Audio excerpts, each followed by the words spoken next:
Hello, Sunshine. I'm Alexi, Lalas, and welcome to the State of the Union podcast, where we look at the beautiful game on and off the field through the lens of red, white, and blue-colored glasses. This week, we'll be talking MLS craziness, Shania, Bale, it's coming home, Rooney, Josie, Heyo, Panenkas, World Cup accommodations, Messi, Neymar, Ronaldo, not necessarily in that order, and so much more. But first, joining me, as always, my friend, my colleague, my guiding light, David Mosse, a soccer savant and a Fox Soccer researcher and writer extraordinaire. Mosse, how are you doing on this Monday, August 1st? And wait a second, you're not here, you're not across from me, but I do see you in our beautiful monitor. You are evidently coming to us from the road.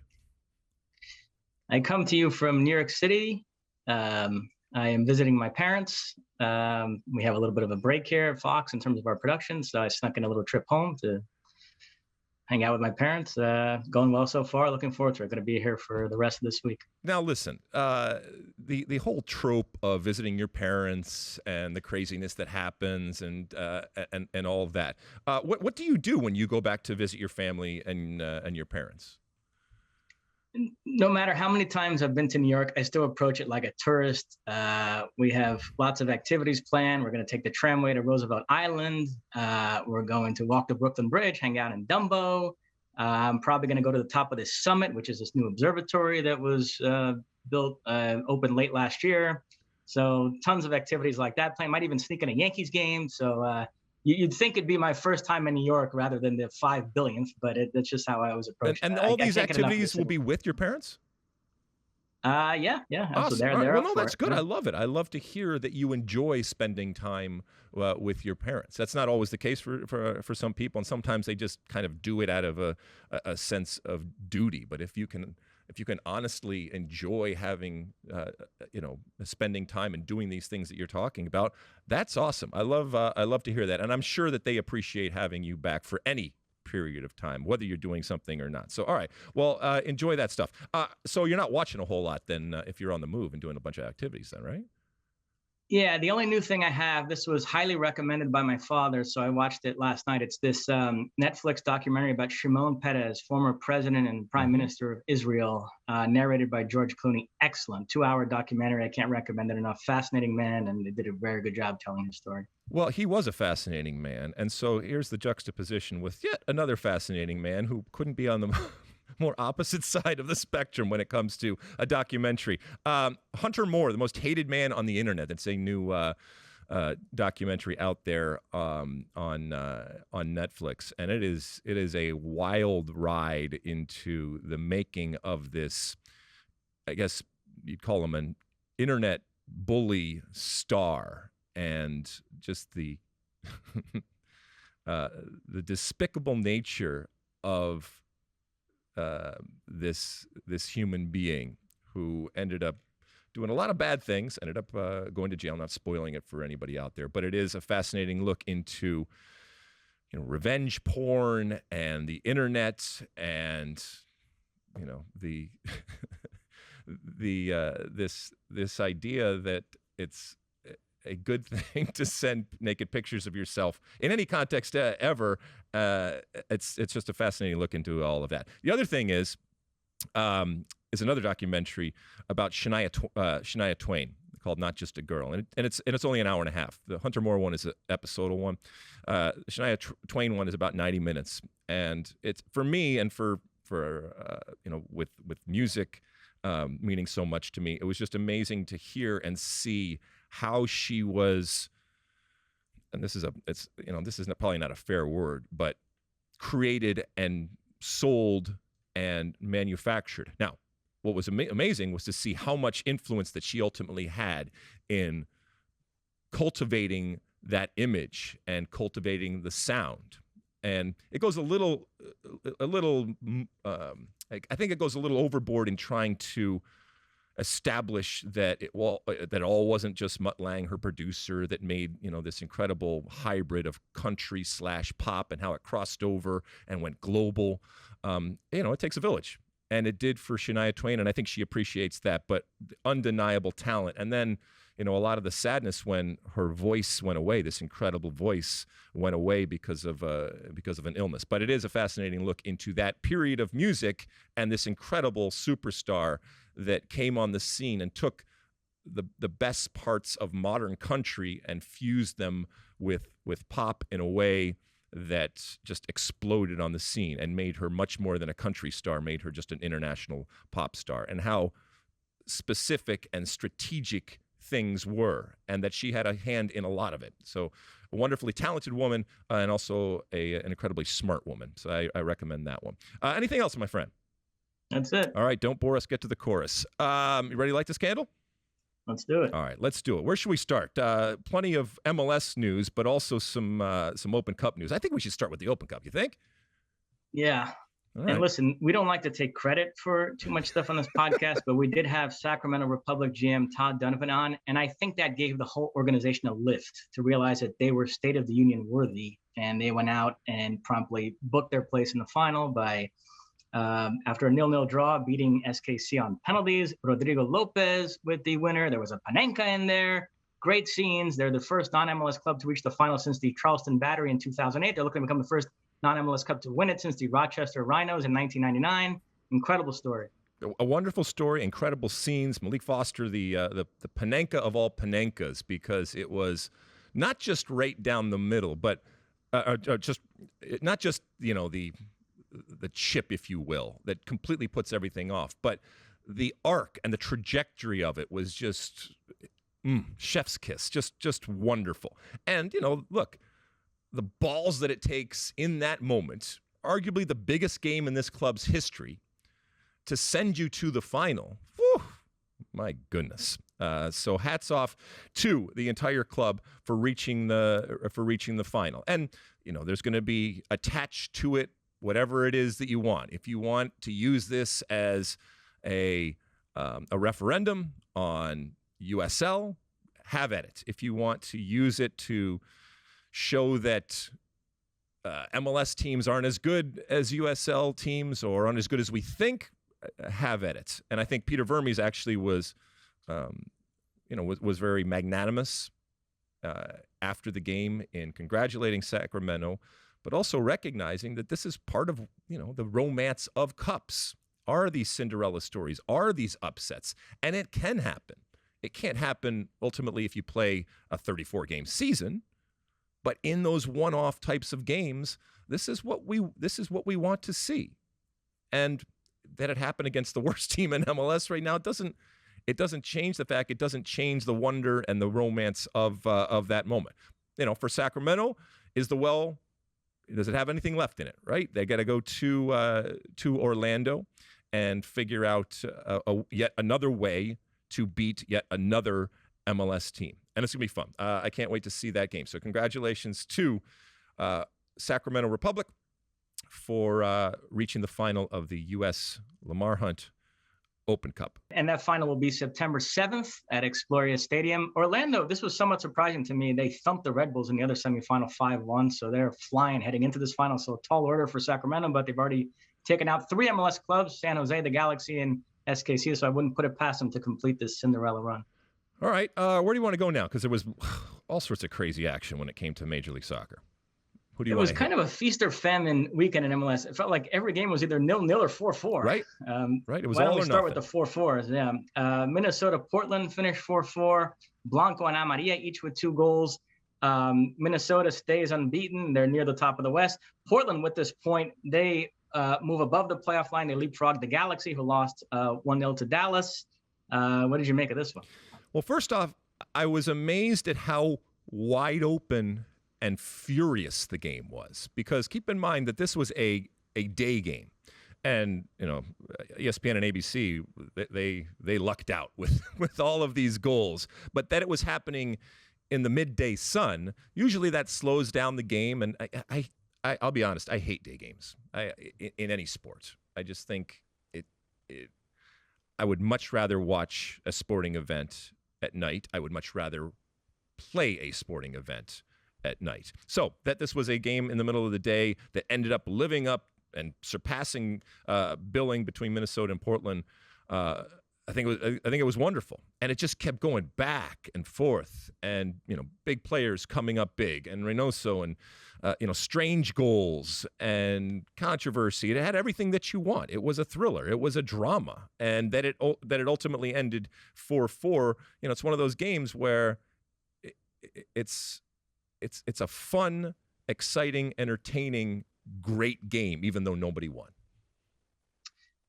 And I mentioned Portland leapfrogging the Galaxy in the standings after the Galaxy lost 1-0 to Dallas. Franco Jara with the only goal there. I just want to sneak in this breaking transfer news. It looks like the Galaxy might complete a deal for Ricky Puig, who's a young midfielder from Barcelona, who was supposed to be the next big thing, and then is kind of falling down the pecking order there. Xavi doesn't rate him too highly, but still talented young player who, if he does make that move, I think he would really help the Galaxy. They're in a dogfight now to try to make the playoffs, battling against Portland, Seattle, Nashville, and others. So interesting move for them.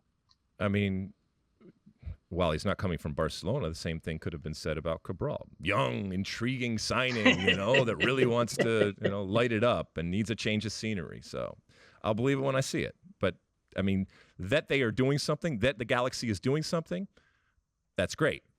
How galactic it is, I don't know.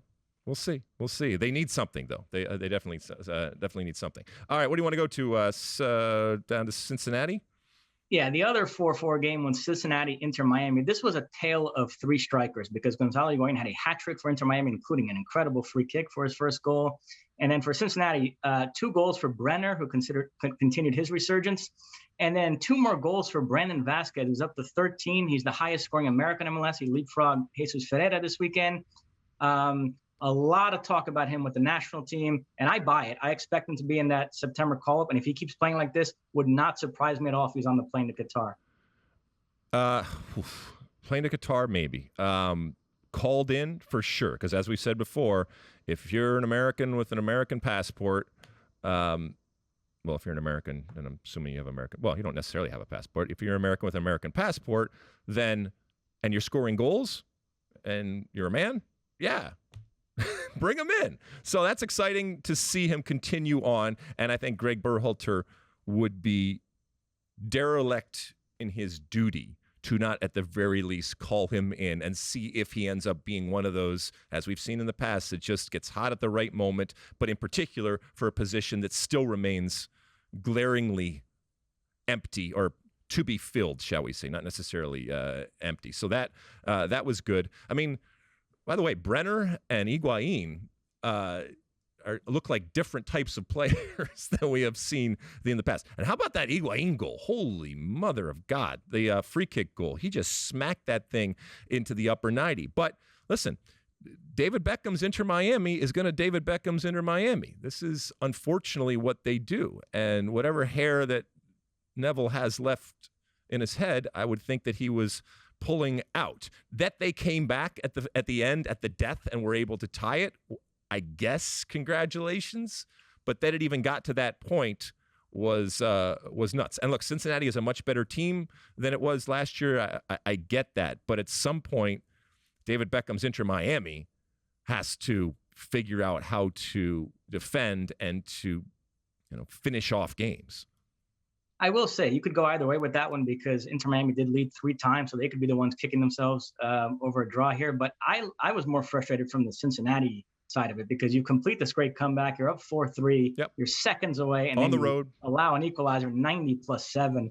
They're fighting to get into the playoffs. Every point matters. So let me ask you a general question. Sure. Do you fully embrace the chaos of MLS, these 4-4 games, these goal fests that do sometimes feature some sloppy defending? Or do you think part of the evolution of this league is teams learning to see out games better and these games not being so wacky and being a bit more normal, for lack of a better word? In a long line of snobby and elitist type of takes that the soccer world has, the looking down at your nose at a game because there's too many goals or there's bad defending, that is on my list. Look, this is a game that we know the hardest thing to do is put the ball in the net. When it happens, or it happens in abundance, that is not a moment or cause for navel gazing or looking inward as to why is this. And there has to be an examination as to why the league is allowing so many goals to be scored, or how horrible the defenses are, or how horrible the defenders are. Yes, I guess you can if you want to be that guy or girl to make the case that the league will have progressed when teams evolve to the point where they can defend better. I get that. If that's the hill you want to die on, fine. But I am never ever going to lament the fact that there weren't fewer goals scored. Goals are designed in soccer to be celebrated, okay? And yes, there's not a lot of them. So when there are multiple goals, or when there are 8 goals, which we saw in 2 games, celebrate it. It's okay. It's fun. Did a defender screw up? Yeah, a defender screwed up. But guess what? Even at whatever you feel is the highest level, all right? Even at that highest level, people are fucking up, okay? There's not a goal that is scored that you can't find somewhere where somebody screwed up and somebody could have done something better. Now, I know that at times there's comical defending. I know that there are better defenders than others. I get that. But what kind of a person do you have to be to not enjoy the simple act of the ball in soccer going into the net? Anyway, Mosse, thank you for asking me the question. I mentioned Vasquez is up to 13 goals. That's second in the Golden Boot race because Sebastian Driussi got another for Austin, who beat SKC 2-0. Driussi up to 14 goals.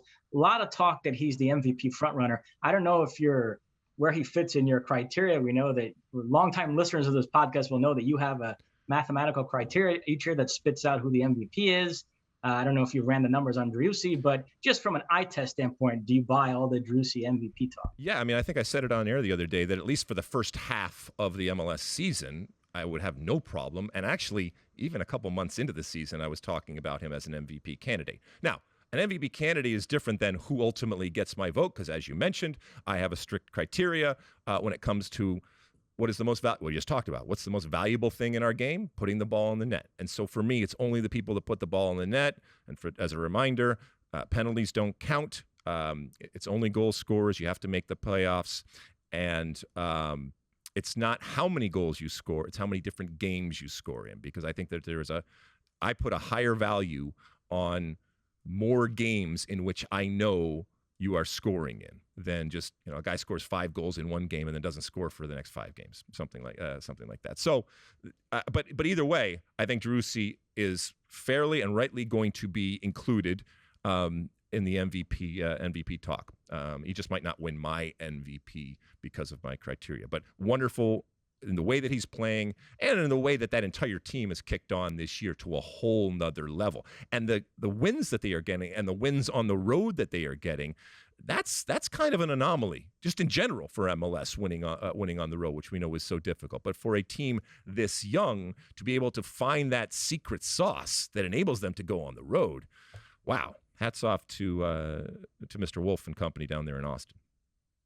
Another game with lots of goals, but all scored by one team. Philadelphia beat Houston 6-0. Hector Herrera called this an embarrassment. Philadelphia have won 5 straight. They're only 3 points back of LAFC in the Supporter Shield standings. It's funny, for a team that we think of as not being that glamorous, not that flashy, not that talented, they tend to grind out results. Jim Curtin doing more with less. In this 5-game winning streak, they've had a 7-0 over DC United and a 6-0 over Houston. So they're scoring goals for fun right now. Yeah, while they may not be sexy, and they may not even be that interesting. And I know the Philadelphia Union folks that are listening go, screw you. We're interesting because we win. I get it. You are, I could argue you're the best team in the league right now. I think Jim Curtin has instilled a philosophy, an identity. And I know a lot of times when people talk about that, it's bullshit. But in this case, I think that there is a true recognition of who they are, who they aren't, how they want to play, and from top to bottom, an accepted responsibility of what what is expected out of them in each and every game. And that's just a long way of saying it's a team in every sense of the word. Okay. And yes, there are players that maybe are more stars than others, but really not. I mean, when we look for, sexy team and cachet and all that kind of stuff, we don't look at Philadelphia. And look, if you have hung your hat over the years on behaving like a small market team, even though you are a big market, then don't be surprised when we treat you like that, even when you are arguably the best team in the league. And I'm not saying that there's not that doing that doesn't deserve praise, but it's not all about that. But I mean, to your point, once they get you down, they don't let you up. Although there was a point when Houston, I think it was 1-0, when Houston could have tied it up, and Houston did have a couple of opportunities. So it's a funny old game. And Hector Herrera, you better get your shit together. And this is your team. This is what you chose, and figure it out, because Houston's not a great team by any stretch of the imagination in Major League Soccer, but they're not 6-0, a loss at Philadelphia type of team. All right, what else? The bleep button will be in full effect. I know. I apologize. It's such a crass and easy way to do it, and I pride myself on being able to. I tell my kids all the time, if and when they swear, they don't, but if they were to do it, and every once in a while they'll let one slip, I tell them all the time that's easy. You're better than that. Anybody can F this and F that. You have a vocabulary, and you're able to articulate in so many different ways and show your wit and your intelligence. I should take my own advice. All right, what the fuck we got next? I mentioned Philadelphia 3 points behind LAFC in the Supporters Shield standings. LAFC Friday night beat Seattle 2-1. We covered this game from Bank of California Stadium. It kicked off late. This took me way past my bedtime. I didn't get home until midnight. Murillo with an own goal, so Seattle was up 1-0, but then Opoku tied it up. Vela with his first goal in more than 2 months. Chiellini started. Bale came on in the second half, replaced Oranga, who was not happy when he came off. So that's a talking point right there. Steve Trunlo has to manage that dynamic, but another win for LAFC. Yeah, and I thought that Seattle actually was the better team in the first 20 minutes, and then it completely flipped on its head, and LAFC woke up.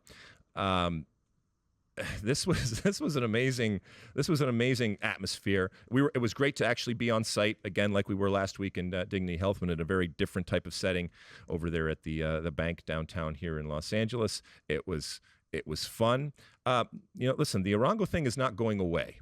I called him the Rodney Dangerfield of that team and maybe of Major League Soccer. Never has so much disrespect been brought to a player that, again, as we've said multiple times now already in this podcast, does the most difficult thing to do in our game, which is score goals. And to have that bird in the hand that LAFC does, and yet to still hear talk about possibly moving him, that just seems very strange. And if you were to move him, whatever money you get or whatever benefit you get, can you really replace a consistent goal scorer? Now, he didn't have a great game the other day, but he got taken off the field. And can I just talk about this for a second? The whole shaking of hands for players coming off the field. I think if I was a coach, I would probably just make a blanket statement that, listen, I'm not shaking your hand when you come off the field. All right? You can have the best game or the worst game. Either way, I am not going to acknowledge you. Okay? Because and I know we read into everything, and that's kind of what we do, and there's fun to that. The body language of, he didn't shake this guy's hand, or he did a flyby with the coach, which he by the way did with Steve Cherundolo there. And we talked to Steve Cherundolo after the game, and Steve pushed back a little on my assertion that he's a Rodney Dangerfield and doesn't get any respect. He thinks he gets plenty of respect. Steve didn't take any offense. I mean, if you've been a coach for any length of time, you very quickly recognize that most players don't like to be taken out, and goal scorers that haven't scored and want to score in particular become miffed when you take them off the field. And they can pout and do their different things. And I would just let my players all of my players come off the field and do whatever they wanted. And then after the game, if I wanted to tell them how great they are or how horrible they are, I would do that. But I just think it creates needless drama, the handshake, the hand slap, or the hug, or anything else that happens coming off of the field. But ultimately, it just became LAFC's game. It was no question. For the first time, Mosse, I think in a long time, I started to doubt whether Seattle has the ability to flick that switch that we all kind of feel is there in perpetuity. And I don't know if you felt the same way watching this game, but nothing they did looked like it could figure it out. I guess a very good team, I get it, but still. I absolutely agree. I was about to make that point myself. For the first time, I'm starting to question whether they are going to make the playoffs. They really miss Ron Powell and Obed Vargas in that midfield. Rui Diaz can't get himself fit, and there's just something missing there. They're just not clicking, and they're running out of games here. I mean, it's only a couple points, but nevertheless, I agree with you. I don't think it's a given they're going to make the playoffs. Now, Bale did get into the game again as a substitute, and Steve Cherundolo has, the luxury of bringing him along slowly. He subbed off Chiellini, so Chiellini's not playing full 90s, and still they're getting the results.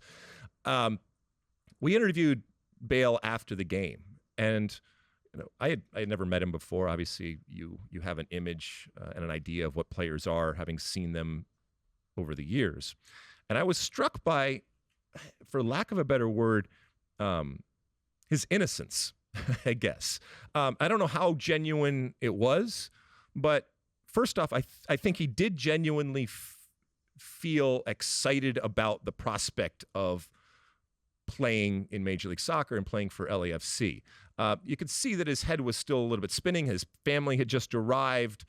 He was telling us beforehand, before Rob Stone and I were talking to him, and he's getting into it. I think he is a stranger in a strange land, and he is getting accustomed to what Major League Soccer is, both in terms of the competition on the field and the lifestyle off the field. But I just felt like he was much less polished than I thought someone of his stature would be. And that's not necessarily a bad thing. There was like I said, a real innocence and maybe a humanity that I didn't think I was going to see in that interview. And if he's that way in English, you can imagine it's even more so in Spanish, which is not his first language. So that's why he was reluctant to give too many interviews. And the Madrid media used that against him to kind of vilify him the last few years. But he just comes across as a genuinely nice guy, which is why the Madrid stuff rubbed so much of us the wrong way, the way they tried to vilify him. Yep. And I think that there is an element of being shy, even though this is a star. But I've also found that at times, look, you have your incredibly media savvy types of stars out there in the sports world, and you see them, you know them, and sometimes it's cultivated, sometimes it's created over time, and sometimes it's just innate. But there's nothing. Everything was kind of on the surface with him, and I'm not saying he's not complex or doesn't have layers out there, but I know that was what I was struck with. And yeah, to your point, I think he's shy. I think that he is figuring out what this new world of his is going to be, and I do think that he's actually. There is a sense of relief, to your point about the pressure and some of the unfair things that happened to him and his portrayal.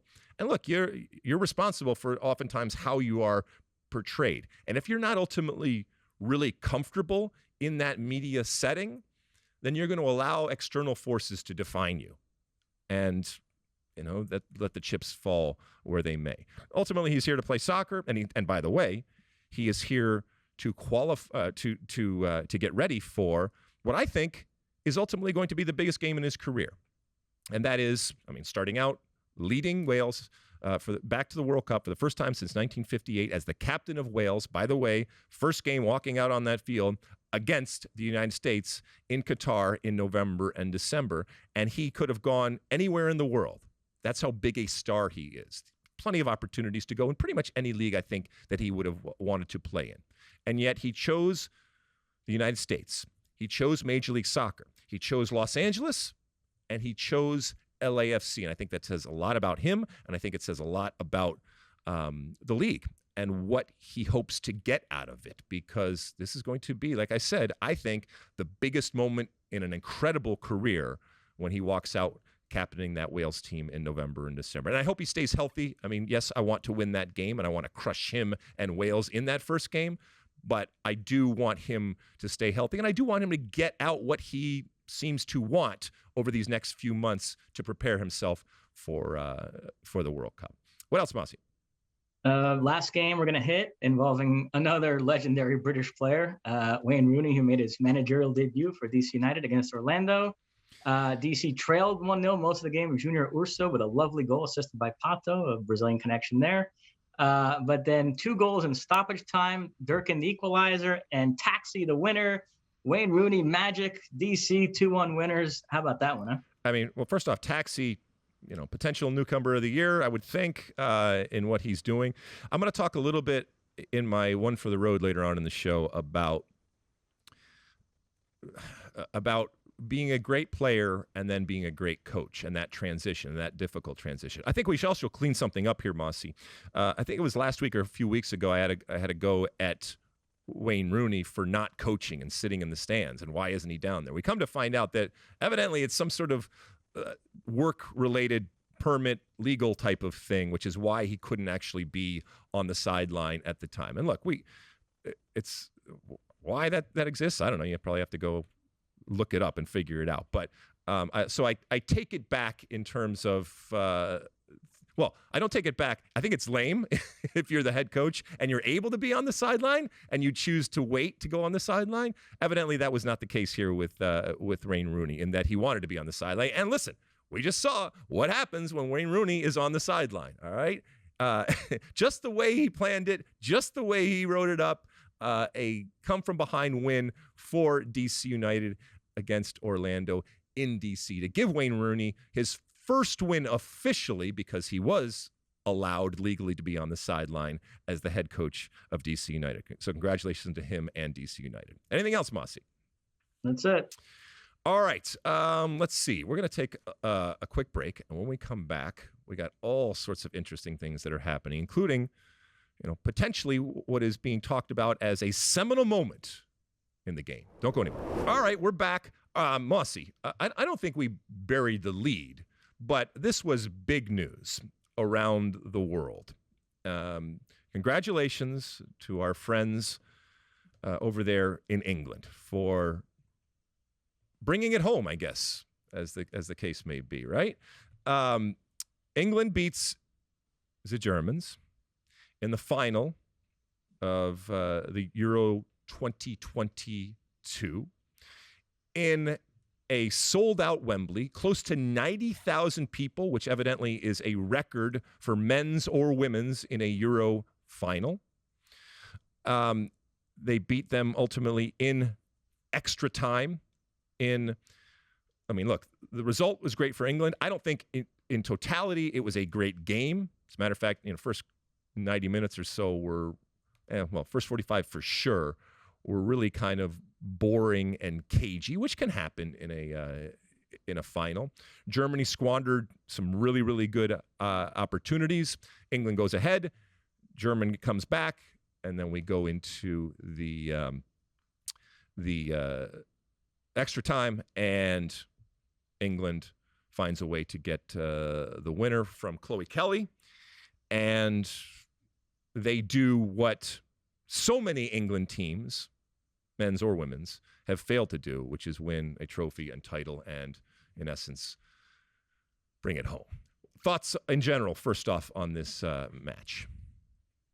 Yeah, it's their first major trophy on the women's side and first men's or women's major trophy since 1966. This final capped off what was a terrific tournament, great action on the field, big crowds, lots of excitement. Yeah, it is rightly being called a seminal moment in women's soccer.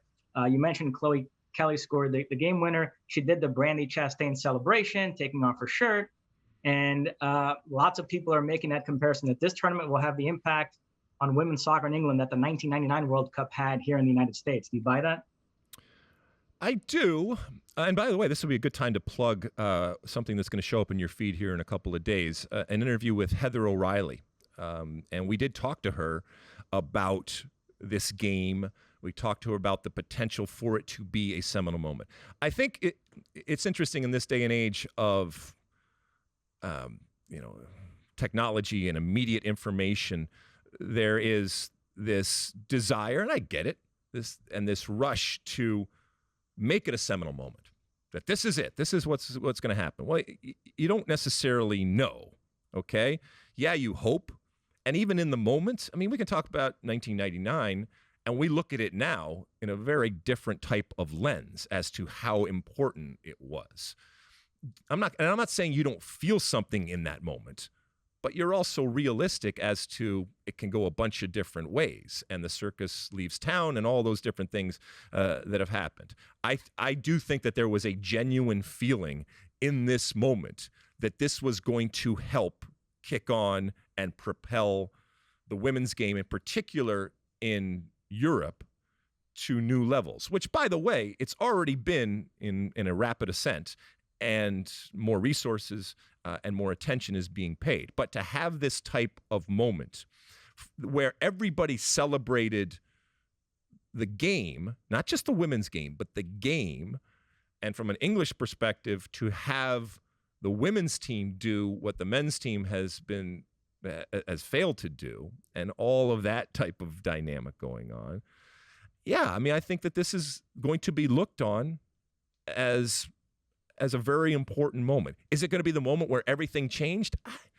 I don't know. I mean, the world can go in a lot of different directions, but you did feel something there. And when Chloe Kelly took it off, the throwback, if you will, to Brandi Chastain and what that meant, and the symbolism of that moment. Yeah, I get it. And there's now a history that exists when it comes to women's soccer. That is what she was playing on in that moment. And there's a tip of a hat and a respect to what has come before, but more importantly, where it can then go to. Because if you take the progress that was made after 99 to now, and you extrapolate that out, and you look at what could potentially happen just in the next 10 years, I certainly think that there is reason to not just celebrate this moment, but to look at it as the lighting of a fire that is going to burn bright going forward. When it comes to England, England's kind of like Seattle, right? They're insufferable. Okay. So I get it. You're celebrating as if you won a World Cup. Right? And I know we are spoiled to a certain extent when it comes to our women's soccer. 2 World Cups in a row, going for the 3rd, number 1 team in the world. I will let England have their moments because of, I think, what it represents, as we said, to the sport. But now, not only do I want the U.S. to win next summer in Australia and New Zealand, and to be the first team, men's or women's, ever to win 3 World Cups in a row, but I want them to crush England, okay? Listen, as I said, we're going to listen to them probably for the next year, even regardless of what happens actually, because of what happens in November and December, we are going to hear them celebrate this for the next year. Like I said, celebrating a Euro title as if it was as if it was a World Cup. So as far as I'm concerned, from a U.S. perspective, well done, congratulations. But I cannot wait for next summer. Next summer cannot come soon enough. And not only, as I said, do I want the U.S. women's national team to win the World Cup, but at some point along the way, and chef's kiss it would be if it was in the final, I want them to crush England. And I want them to show exactly what it ultimately means to win a World Cup and to be the champions of the world. And they can have their moment. They brought it home. It's still at home. But when it comes to bringing it home from a World Cup perspective, which is a whole nother level, there's only one team, and that's the U.S. Anyway, fired up. I don't know. it's it's like a golf clap from a U.S. perspective, and not relative to the game, okay? Because the good that this can give to the game, I totally get that, and I'm on board with that. But these are now, and have been now for a number of years, our competitors, and potentially. They'll be looking, not potentially, I think they will be looking next year to be even better in the World Cup. And we saw them have a very good World Cup last time. And, when we were doing with Ali Wagner, when we were doing our top 5 teams, I had England in my top 5. So this is a very, very good team that certainly has the capability of winning a World Cup and now has the experience of being champions in the Euros. Winning a World Cup is very, very different than winning a Euros. And, we saw the Copa America, which we'll talk about here in a second, finish off there. So there is a lot of competition out there. So enjoy your moment, England. You earned it. And I hope that it helps you and your country and the sport ultimately. But we'll see you in Australia and New Zealand. Yeah, you just mentioned another country having a real moment when it comes to women's soccer is Colombia. Now, they lost their continental final at home. Colombia fell to Brazil 1-0 Saturday night in the Copa America Femenina final. But this run to the final really captivated the nation. They played in front of big crowds. The final was sold out. And by reaching the final, they qualified for both the World Cup and the Olympics. So they're happy about that. Brazil did win the final 1-0 on a goal by Debinha from the penalty spot late in the first half. It's their 8th Copa America title in 9 attempts, and it sets up Brazil-England. They are going to have a women's finalissima the same way they just had for the men's, presumably early next year, although date and location haven't been confirmed yet, but that'll be England versus Brazil, we now know, so we also have that to look forward to. Are you happy with where your Brazil team is right now relative to the World Cup next summer? No, in fact, when we had Ali Wagner on, she took me to task for being overly negative and pessimistic, and she was really trying to talk up Brazil.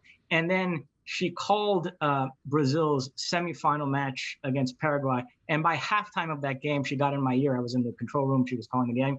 And she got in my ear and said, "You were right, Mosse. This team isn't that good." Pia Sundhagen is doing all she can there. We're organized, better defensively than we've been, but there's just not enough talent there to realistically go win a World Cup. So I remain convinced that Brazil are pseudo contenders, and we'll be lucky to make it to the quarterfinals next year. All right. Well, congratulations to Brazil. And I guess further congratulations to England. This will be the last that we speak of this, Mosse. Moving on. Transfers, U.S. news. What do we got?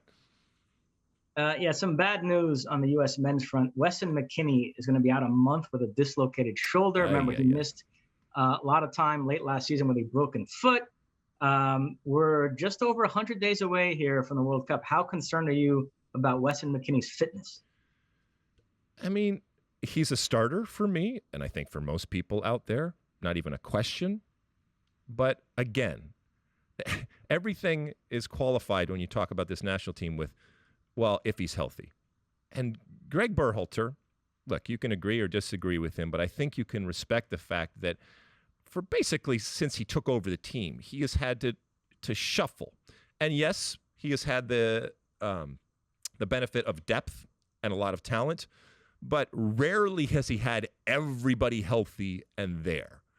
And so I worry about Weston McKennie like I would anybody else, because I do think that he is a starter, but you just kind of deal with it and roll with this. And at this point, this team just rolls with it. And so this possibly puts him in doubt for those September windows.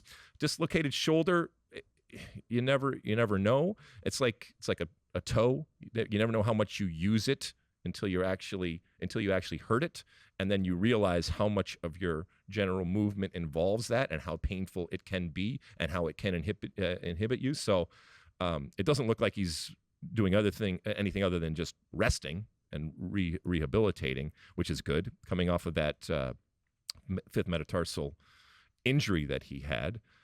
But I mean, yeah, it sucks. It sucks for him, and it sucks for the national team, and I guess it sucks for Juventus too, because I think they're going to need him also. And Juventus also dealing with the Paul Pogba situation. He injured his knee. He might need surgery, which would mean being out several months and missing the World Cup. He's debating how he wants to rehab it. Some good news on the American front. Both Brendan Aronson and Tyler Adams, very good preseasons with Leeds. Yep. The latest 6-2 win over Cagliari, in which Aronson had 2 assists, including a gorgeous through ball to Patrick Bamford. Leeds fans seem genuinely excited about these two. Another Premier League season is upon us. It starts this upcoming weekend. How excited are you about Aronson, Adams, Jesse Marsch, and Aronson and Adams using these next few months as a springboard to the World Cup? Well, again, knock on wood, they're healthy. I think both of them, well, Tyler Adams for sure is a starter. And as we've talked about over the last couple of months, I have found a way to get Brendan Aronson in, and I think you saw it. Look, it's just one game. It's a preseason game. It was a beautiful pass.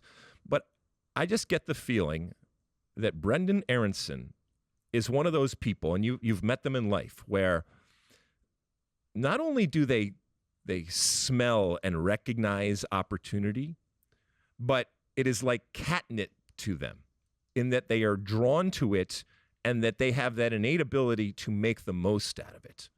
And they gobble it up, and it fuels them.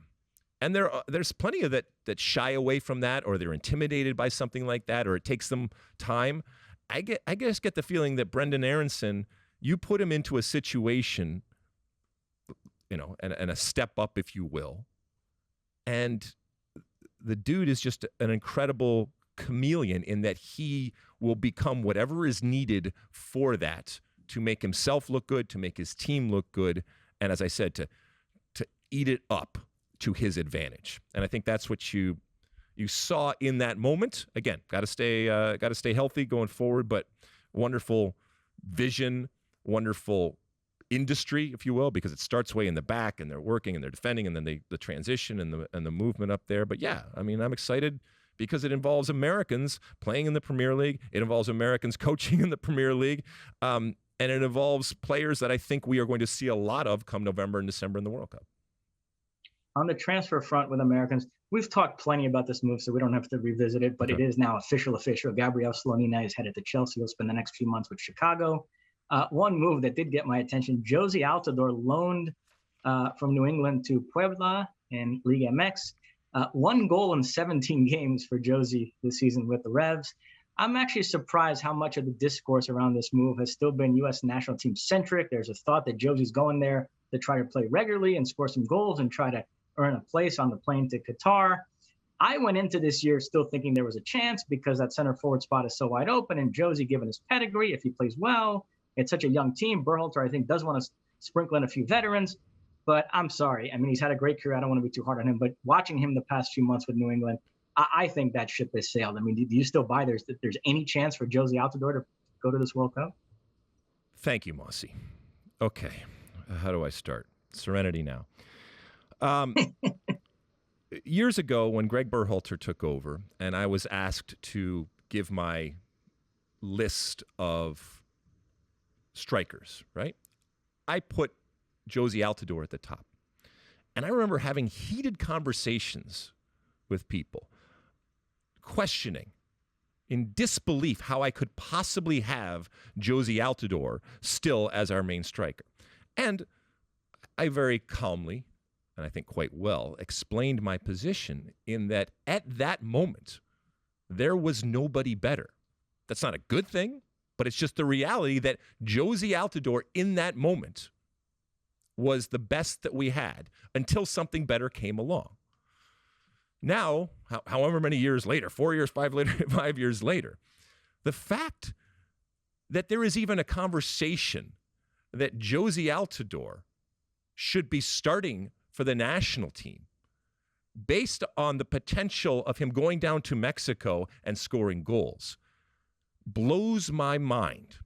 I cannot for the life of me understand how a player who cannot find success right now in Major League Soccer and is now going down to Mexico somehow is going to be rejuvenated, score a bunch of goals, and everybody now thinks it's completely legitimate that Josie Altidore could potentially represent the United States in the World Cup. One, I don't care how many goals Josie Altidore scores down in Mexico. I don't think that is changing Greg Berhalter's mind. for a couple of reasons. I think that he has moved on. And look, I'm not saying that the number 9 position has been filled. It is still by committee right now, and I'm not happy with the number 9 position. But I'm not so unhappy that I'm willing to think about Jozy Altidore at this point. 4 years ago, or whenever I was talking about it, yeah. But a lot has changed since then. I don't think that Jozy Altidore should be anywhere near the national team. Not because he's not a good player, okay? He's certainly not a great player right now. But much more because of what Greg Berhalter has created. This is a veteran player. This is an old player coming into the dynamic. In the same way, and I know we'll talk about John Brooks here in a second, in the same way that I think the ship has sailed, the train has left the station, whatever you want to use when it comes to John Brooks, it's even more so for Jozy Altidore.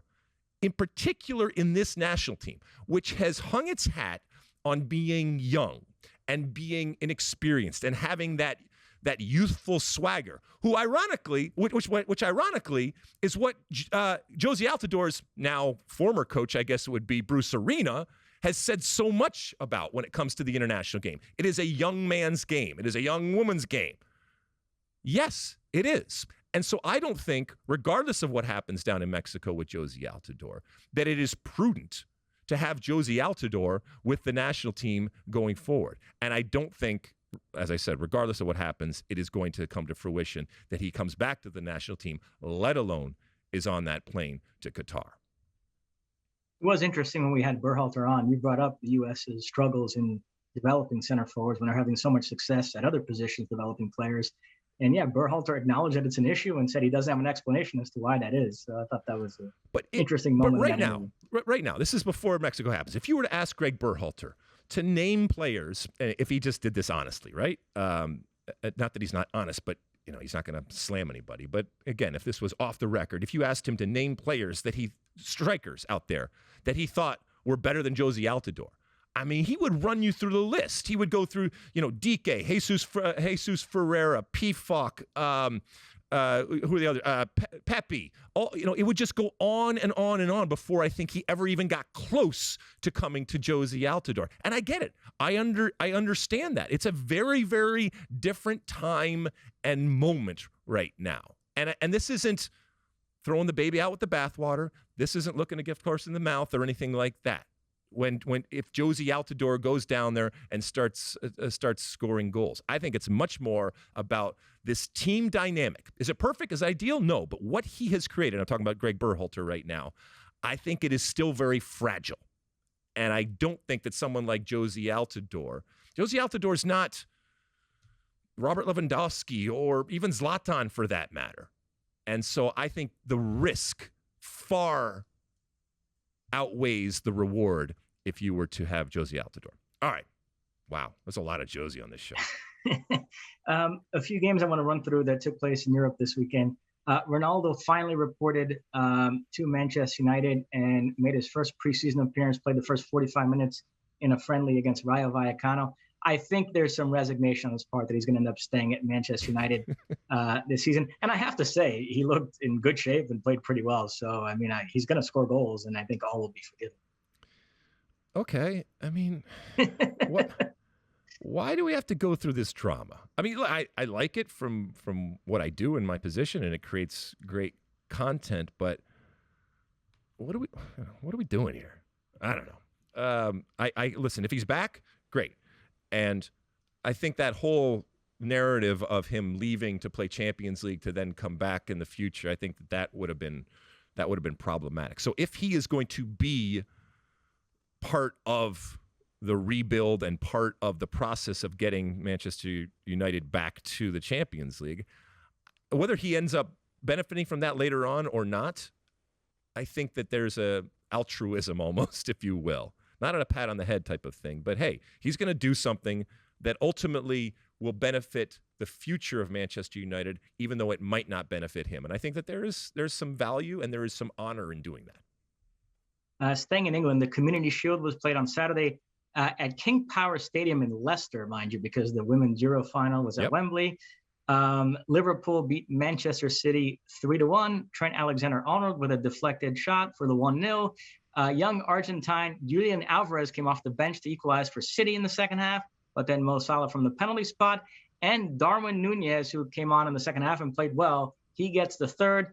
3-1 Liverpool. I know it's just a community shield, but I do think they laid down a bit of a marker here because there's been a lot of chatter about how City are definitely going to win the Premier League this season, which I do find disrespectful to Liverpool. It was only a 1-point gap last season, and I see no reason why it's not going to be a dogfight again between those two teams. They are the two best teams in Europe. That was the case last season, despite the fact that Real Madrid beat both and won the Champions League. And I think they go into this season as the two best teams. The level of play was incredibly high for what is ostensibly still a preseason game.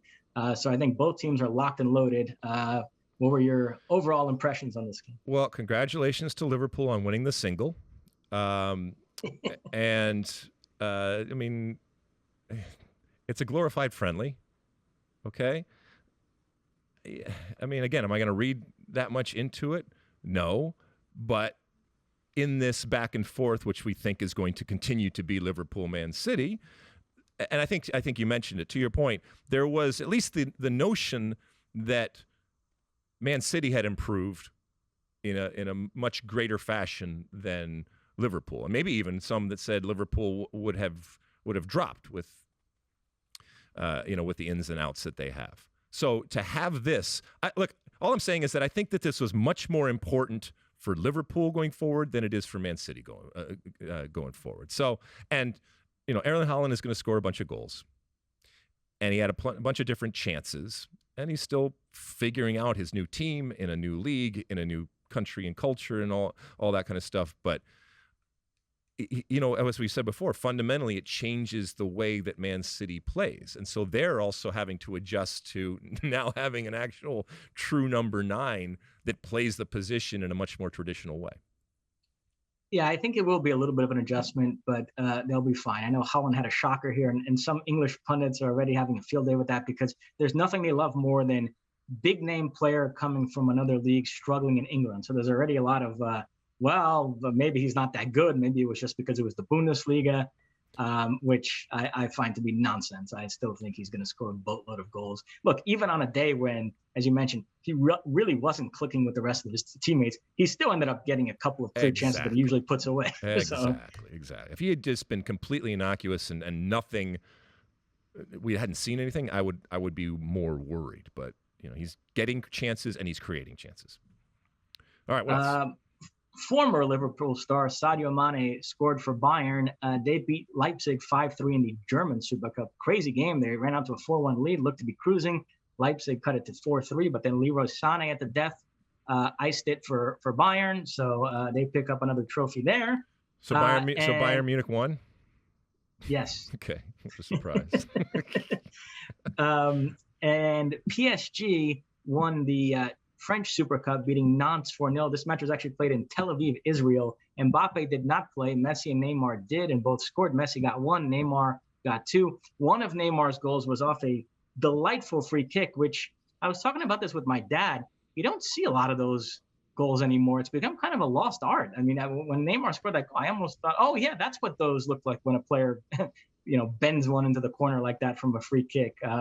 So it's kind of interesting. And yeah, I'm trying to get not too excited here, but Neymar looks to be in great shape, really motivated. Great start to the season for him. So and Messi as well. So they're both raring to go as they try to build momentum for the World Cup. Yeah, exactly. That's what the momentum. I mean, so much of the talk is going to be the World Cup. Whether it's the players and how they look going into the World Cup, whether it's this unique stoppage that we are going to have mid-season for most of the leagues around the world, and how that's going to play, all of those different things are going to be at play. And every goal that is scored, it's going to be in the context of the World Cup. Every injury that happens, knock on wood, there aren't many, but injuries that happen are going to be in the context of the World Cup, and rightfully so, because it's happening smack dab in the middle of November and December when, as I said, the majority of the leagues are playing games. So, all right, anything else, Mosse? That's it. Let's take another quick break. When we come back, it's time for Ask Alexi. Don't go anywhere. All right, we're back. Welcome to, it's Ask Alexi. Use that hashtag Ask Alexi. This is a portion of the show, and we pick off a few of the questions that people have asked over the last week. What do the folks want to know this week, Mosse? First up, Timothy Jones asks, how are we anticipating TV ratings will be for the World Cup versus that of the NFL or college football, with both being in November/December? I think it's going to be an incredible experiment in November and December for the Men's World Cup. Obviously, never happened both at this time or in this neck of the woods when it comes to the Middle East. And with that provides opportunity and some challenges. As far as, ratings, here are some of the advantages. And obviously I'm looking at it from a Fox perspective. We look at it as the opportunity to promote, to cross-promote, and to partner with all of the different things that we do that wouldn't normally be around in the summer. And so, not the least of which is the NFL, which we know is a juggernaut and has a lot of eyeballs. And there will be incredible cross-promotion with what we have going on from an NFL perspective. There will be days when you will have World Cup games and NFL games and college football games and, probably any other sport that we have going on there. And so it gives us an opportunity to do some very, very different things. I mean, we talk about that, that Black Friday when the United States is taking on England and the Friday after the Thanksgiving. Don't think for a second that the promotion isn't going to happen throughout that week, including on Thanksgiving and all the different things that we have. So the potential for awareness of the tournament and of individual games is heightened. That's a good thing. That's a wonderful thing. And it's certainly a unique aspect to this World Cup relative to when they've happened in the summer. The other part is, and I was thinking about this the other day when I was asking my son about how he thinks he's going to watch the game. Much of the tournament and the majority of the tournament is actually going to happen outside that Thanksgiving window. So it's going to happen when many people are at work in a much greater capacity than they maybe would be during the summer, where people are taking summer breaks. And when it comes to students, whether it's young or old students, they are actually going to be in school at times when the World Cup is happening.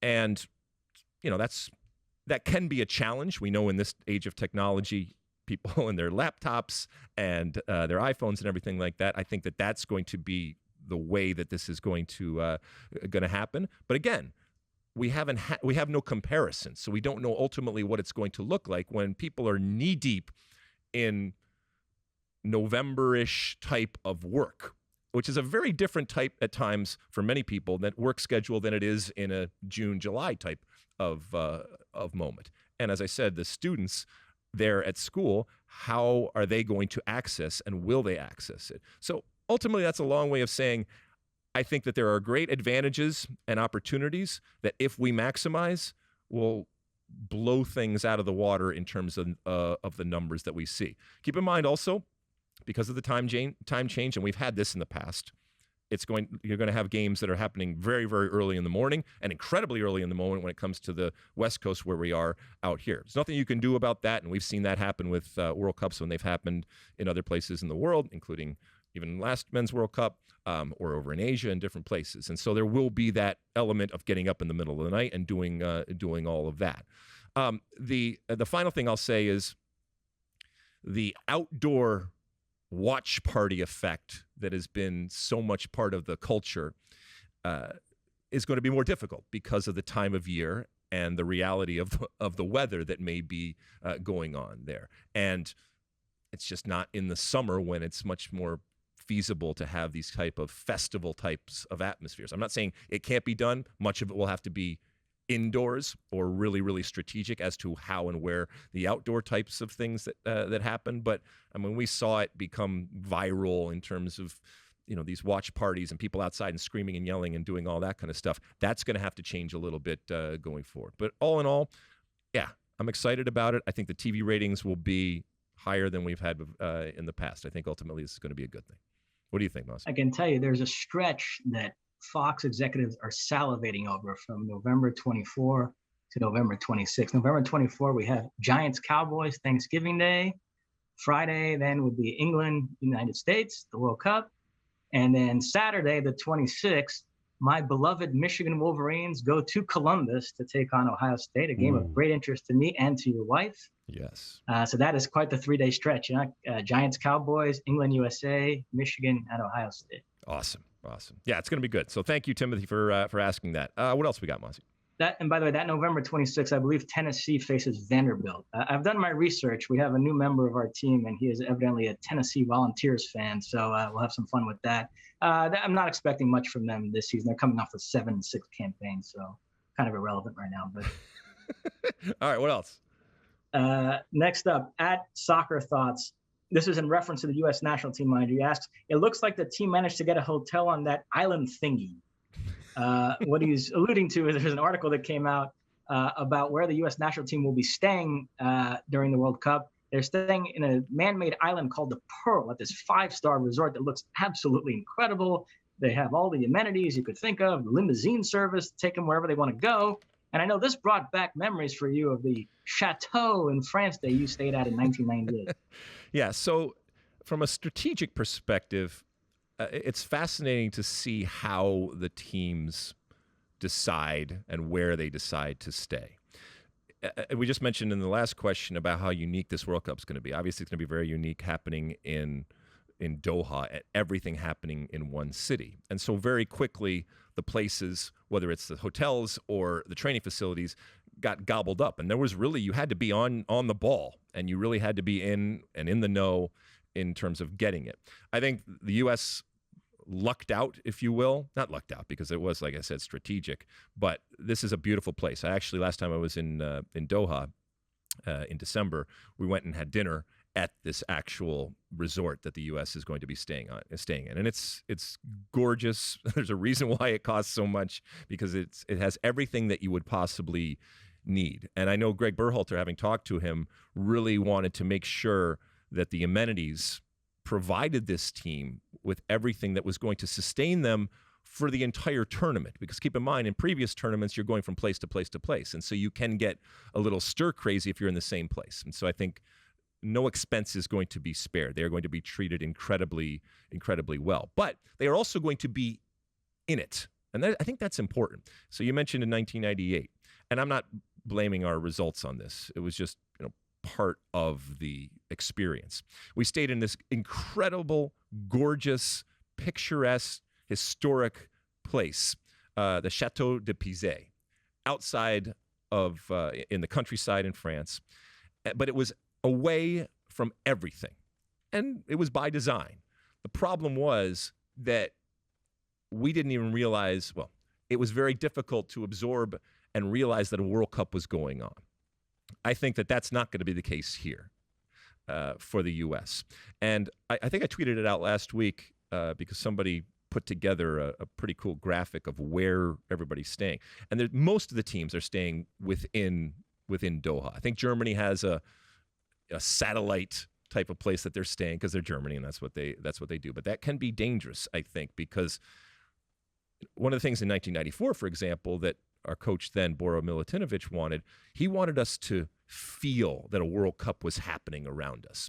Not to have anything be a distraction, but to really feel and sense what was going on. And I think inevitably, even with the security and the situation, circumstances with this resort that the U.S. is staying in, they're going to feel like a World Cup is going on around them. And I think that's important, because you gotta taste and feel and smell what a World Cup is. And I think it makes you enjoy it that much more, even from a player's perspective. So it looks incredible.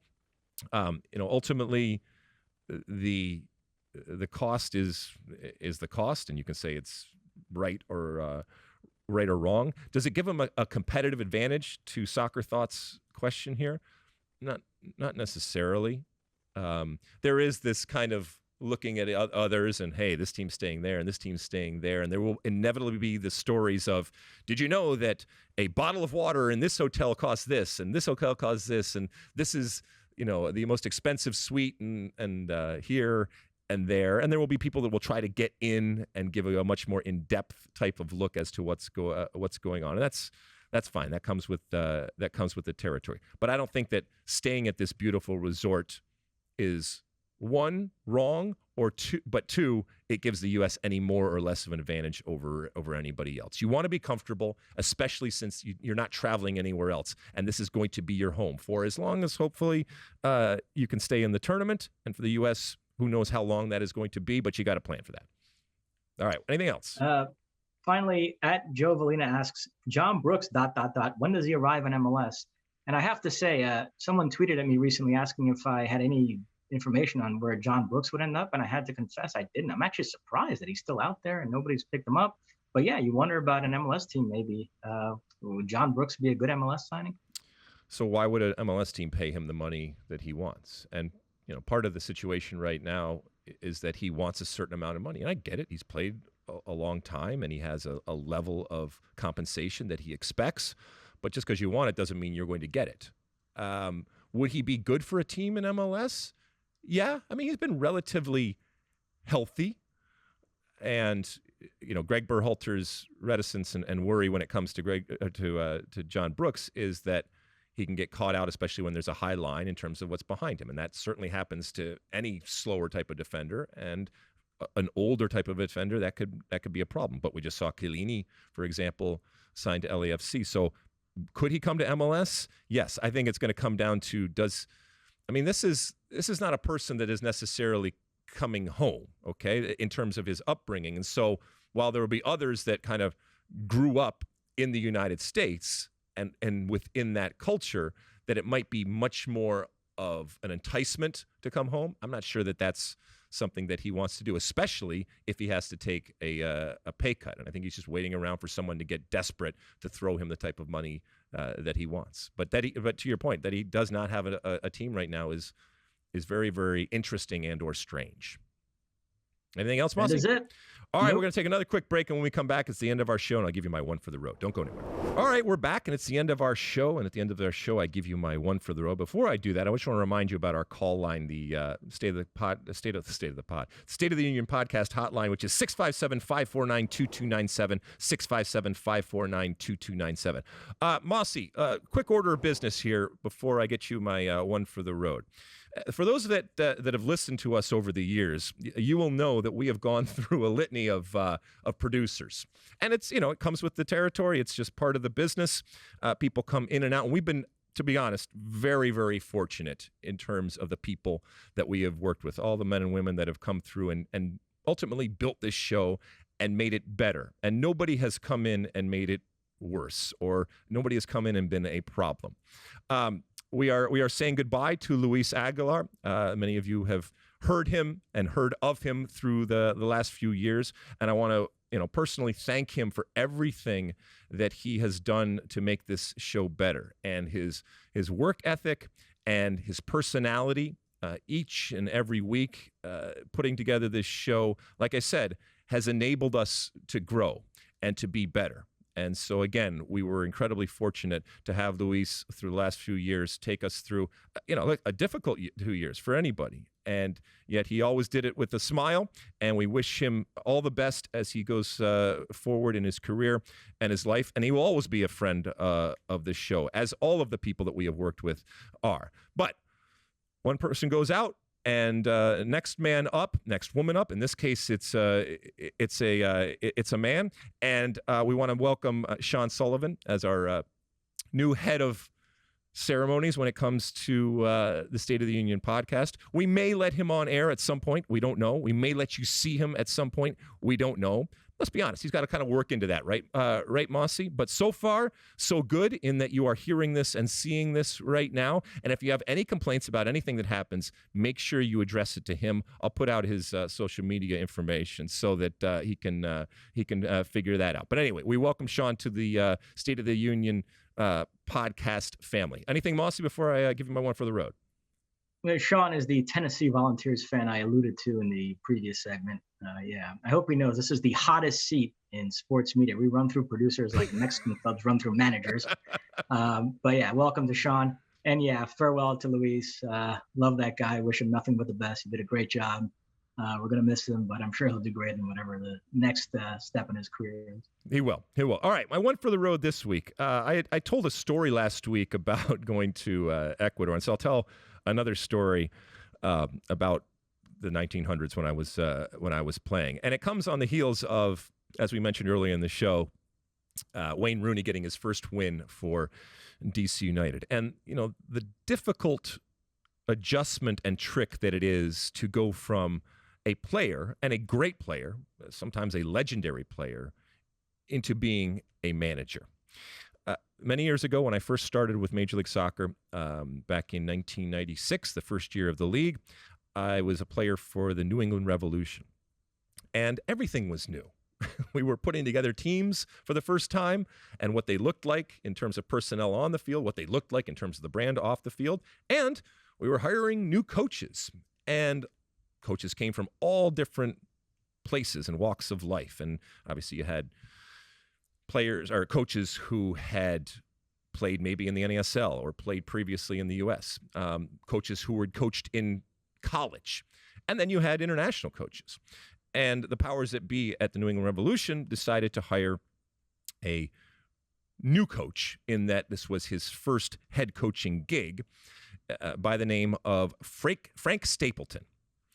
Now, Frank Stapleton, many of you may know, and if you don't, I will explain it to you, was a legend in terms of a player. Played for Arsenal, played for Manchester United, and represented the Republic of Ireland, and a living legend when it came to the game as a player. As a coach, he had very little experience, if any. He had been a player manager at the very end of his career, and this was his first big managerial gig. And, that it was in this fledgling new type of league probably wasn't the smartest thing to do. But having said that, he came in. The transition, both physically and mentally, from doing it to talking about it, at times can be incredibly difficult. And doing and teaching are very, very different things. And, we have examples like Cruyff and Beckenbauer and Zidane and in multiple sports. There's very few that were great players that have been able to translate that into the coaching ranks. Frank Stapleton came in, and I could see from the moment that we started that this was going to be a difficult dynamic and a very tenuous relationship between us two. Because, one, I was, high on myself at times, and I was a big personality, and I didn't suffer fools, and I could be an asshole just like anybody else. But more importantly, I could very, very quickly see that this was still a player, and that Frank had not made the transition to being a coach. So much so, and never was it more graphically illustrated, than when we got into camp, and it became very, very clear that not only was Frank going to be our head coach, but he was also going to be playing with us. And he would train with us. He would step into drills. And what really sealed it for me was when I walked into the training room and saw Frank Stapleton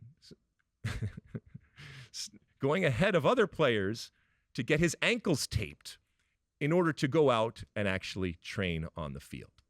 And I knew from that moment that this was going to be a bad thing and a bad relationship, and probably not end well.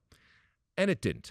And this is actually not necessarily, I know it depends on how you hear it, not necessarily looking at Frank Stapleton and me slamming Frank Stapleton. I get it. I understand how difficult it is. Wayne Rooney, I think he certainly has moved on. As I mentioned, I talked to Heather O'Reilly in a special pod that we'll be dropping later on this week. And she talked a lot about how difficult it is to move on and to be something that you are not, and something that you haven't been over the last 20, 25 years. And making that physical and mental change is very, very difficult. And different players, ex-players, I guess it would be, handle it very, very differently. And, Frank handled it in that way. And in doing that, I think before he even started, made sure that it was going to fail, because you can't do that. You, as a coach, regardless of what age you are, you have to create distance. You have to create separation, and you have to create a recognized differentiation from the players. All right? You can try to be their friends, and you can have moments where you get along, but you are the head coach. And the way that you act, the things that you do, the things that you say have to reflect the fact that you know that there is a difference between you now and your players. You might have been in their shoes before, but you're no longer in that position. And the sooner you realize and are able to do that, the better off you're going to be. And the true greats are able to go from doing something to teaching something. And that can be very, very difficult. I wish Wayne Rooney and any player out there that decides to be a coach the best of luck in making that transition. And hopefully it is as easy as it possibly can be, and that you get to a place where you're excited and you are challenged in different ways, and you are able to impart that information in a very, very different way in terms of the teaching as opposed to the doing on that next generation. And if you're able to do that, then you're cooking. Then you are cooking. And Frank, if you're listening, because I know he has gone on to continue to coach, and I'm sure he has grown as a coach. He's also done television. It was just one of those moments in time where while it didn't work out, and there were plenty of fun moments that I had with Frank Stapleton, I just always think about that in terms of how it shouldn't be done. But unfortunately, it probably still continues to happen at different points. And to the extent that you can try to avoid that, either if you're the one in charge of making those decisions or if you are the actual person going through that, give yourself a chance, man. Give yourself a chance. All right. Anything else, Mosse? I believe it was a famous Irish writer, Bernard Shaw, who said, "Those who can do, those who can't teach." Well, every once in a while, we have those incredible people that are able to do and teach, and not necessarily at the same time. But anything else, Mosse, before we go? That is it. All right. As I said, there will be another episode in your feed later on this week, an interview with Heather O'Reilly, who returns to the field of play at the time when she just got nominated to go in the Hall of Fame.